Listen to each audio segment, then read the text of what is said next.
Hello, this is Dinah Lane of the Harwich channel, and I'm here today with Susan Sear of the Harwich Ponds Coalition. You are the president of the Ponds Coalition, is that correct, Susan? Yes, it is. It's very nice to meet you. Nice to meet you, Dinah. And I know you have a meeting coming up, but you have lots of other things that you've been doing prior to this. So let's talk a little bit about what the Ponds Coalition is, remind people. Okay, so Harwich Ponds Coalition is brand new. We had an inaugural meeting last summer where we had some of the bigger pond coalitions or pond associations come together. Several of the other towns in the Cape have very active pond coalitions where they're protecting and advocating for the health of their ponds, freshwater estuaries. So Harwich came together last year. A bunch of us sort of volunteered. That's how I ended up as president. And we spent the last 6 to 8 months coming together as an organization and kind of figuring out what our charter and mission is going to be. And this coming Saturday the 14th at 10 o'clock in the Harwich Community Center will be our official annual kickoff meeting. Of June 14th. June 14th. Okay, wonderful. And what will be happening at that meeting? Can you So we're pretty describe that a little excited. bit? We have an expert panel coming. So our thought would be we'll bring everyone up to date on sort of what we've been working on. But our most important part of this meeting will be the expert panel. So we'll have the Association to Preserve Cape Cod there, Sophia Ferlacki, if I'm pronouncing her name correctly, Michael Lack from the Harwich Conservation Trust, Carrie Schoner from the Board of Health here in Harwich, Amy Ozowski from the Conservation Department here in Harwich, and both of them will help represent the Department of Natural Resources. Stephanie Sykes, who's brand new, was unable to make it, but we've already started conversations with her, so we're pretty excited about the partnerships we're forming in the town here. Yes, all very important to the mission. Yes. Which is making our ponds more healthy. Yes. Our big focus is testing. For those of you familiar with how the ponds work, we have 6 ponds that we have actively been testing over the last few years. We want to add 2 more. West Reservoir, for those of you who've seen it off the bike path, is in desperate need of help. And Sand Pond, which is a public beach. So we like to pick those 2 ponds up. So we'll be officially testing 8 ponds this summer. In addition, we'll hear more from Sophia from the APCC on the 4 ponds that we have as part of the Fresh Pond Monitoring Program. And I think there's a lot of confusion out there on what ponds get tested, what are they tested for, how often are they tested. So we're really hoping in this meeting we can clarify what that means. We're hoping to come up with a matrix at the end of it. So in addition to knowing what ponds are being tested, where and when, if you were to see something that looks like an algae bloom or looks suspicious, how can you report that back? Who do you report that back to?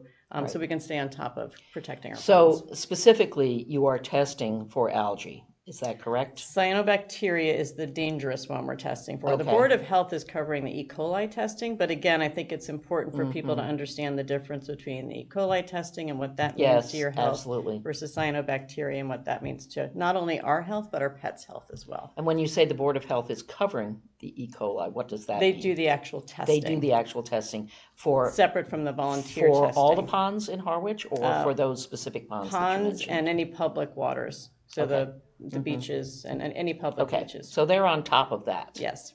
Okay. But there is so much else that we need to be concerned about with our ponds. Yes, and given the many people have seen blooms, given or even been prevented from using their ponds because of them. The day after Christmas this past year, I took the dog down the pond like I always did, and there was the green scum on top of the pond. I reported it. Amy ran right down. She was awesome. And it was a cyanobacteria bloom. Yeah, and December very 26th. surprising at that time of year. But it is becoming more frequent. So it's really important for people to be alert to it.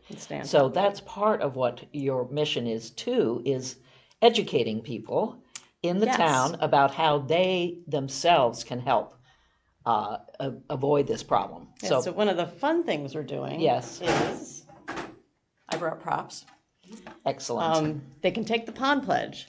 And what a beautiful sign. Thank you. We're pretty excited. We're going to have 20 of these to kind of kick off the meeting, but we'll be ordering more as the need is there. So what the pond pledge entails is there's 3 big things and then subpoints underneath it. So the first one is to regularly maintain septic systems and embrace any sewering efforts that the town is doing. The second one is to use eco-friendly products. The third one is to embrace a Cape-friendly lawn, which a lot of people ask, well, what does that mean? Ideally, no pesticides, no fertilizers, minimize your invasives, plant native perennials and grasses. as we chatted earlier, this isn't an all or nothing. This is a pledge to do better, a pledge to improve. We realize it's baby steps for some people, but we encourage everyone, come to the meeting. You can go online to harwichwaters.com, read more about the organization and the pledge. Right. But I think if we all take a step to sort of moving towards it. Yes. So in order to get one of these beautiful signs, Harwichwaters.org, I think I said com. what does one need to do? So we'll, in either coming to the meeting or online, we'll be looking for membership donations of $25. But if you want a yard sign, it's Sign the Pledge, and it's $20 for a yard sign, which, as you see, Very is reasonable. Quite beautiful. Yes, it is. Yes, it would be an amenity to any home, any yard, I'm sure. Yes. Okay. So people are encouraged to come to this meeting on the 14th. What time is it? 10 o'clock? 10 o'clock. And it's in the multipurpose room at the community room in the center. Harwich Community Center. We would love volunteers. We've got a staff of volunteers for the testing. If you're interested in testing, we'd always use more volunteers. But one of the fun things we want to do is more educational efforts. We've got fun little bookmarks planned for all of you that sort of repeat the pledge. It's good to be reminded. It is. I mean, I think everyone cares about the health of the waters in Harwich and on the Cape, but not everyone knows or remembers exactly what they need to do to be part of the solution. Right, and I think you bring up a good point, because I worry that people look at Harwich Ponds Coalition and think, oh, I don't live on a pond. You don't have to live on a pond. Think of the bike trail and how many ponds you go by. So many of the ponds have public access by points. the health of the ponds. Yes, as Mike Lack calls them, they're the sapphire jewels of the Cape. So we need to take care of them. That's a lovely, lovely image, isn't it? And so true. Okay, well, thank you so much. Thank you. For coming in, Susan. And we look forward to the meeting on the 14th. Yep, June 14th, 10 o'clock, Harwich Community Center. See you there. Thank you. Okay, great. This is Dinah Lane from the Harwich Channel with Susan Sear of the Harwich Ponds Coalition. Thank you.